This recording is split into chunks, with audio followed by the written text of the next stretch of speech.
Hi guys, lalakad-lakad tayo ngayon. Parang tulad din kagabi na 10,000 steps. Kaso naka 8,000 lang tayo kagabi. Hindi ko na kinaya.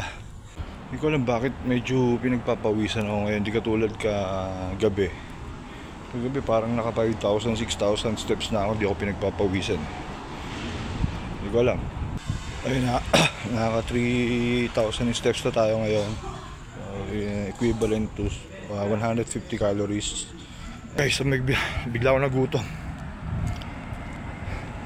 Ayan, tuloy lang natin to guys, yun lang. Ayan guys, uwi muna tayo. Kailangan nating umihi, dumingil.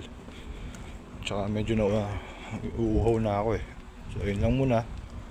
Kasi anong oras ba? Magti 10 o'clock na yata. Galing ako sa bahay, nagpahinga lang saglit, mga 10 minutes. Tapos uminom ng tubig, bigla akong nauhaw eh.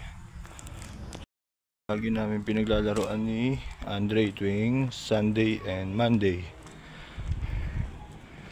So ngayon, lakad-lakad na lang muna tayo habang wala.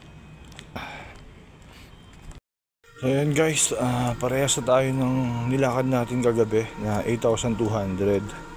So ngayon 8,200, pero parang 1 hour and 40 minutes na, hindi ko alam, parang 2 oras siya at itong 10,000 steps na to.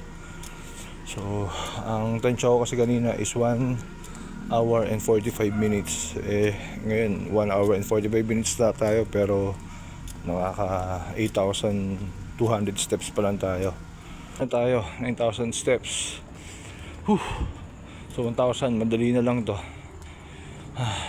Ayan. Totoo nga lang sa bahay. Total of 9,800 steps. Hindi po maabot yung 200. Mali yata yung tansya ko. Mali yung ikot ko eh. Kulang tuloy ng 200. Anyway, at least konti na lang. Hindi katulad kagabi na 8,400. Ngayon ay naka 9,800 tayo. So malaki achievement na yon. Medyo antok lang talaga ako. Kasi bago ko simula mag-walking kanina, masama na pakiramdam ko eh. Meron nga akong tawag doon, inhaler habang nag-walking kanina. So di ko alam kung bakit. So sana magising bukas ng umaga para makapag walking ulit. Kaso sobrang tagal pala ng 10,000 steps, parang 2 hours halos. Talagang kakain ng oras to. Pero no choice tayo, kailangan to. Kaya ito na lang kasi yung exercise na po pwede sa atin dahil nga nagkaroon tayo ng hernia dito sa pusod. So hindi tayo pwede mag-jogging, hindi tayo pwede mag-weights, or kahit nga basketball pinagbabawalan ng doktor nun, pero naglalaro pa rin ako dati.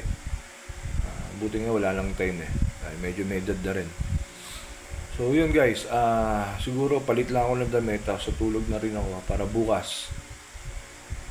Bye!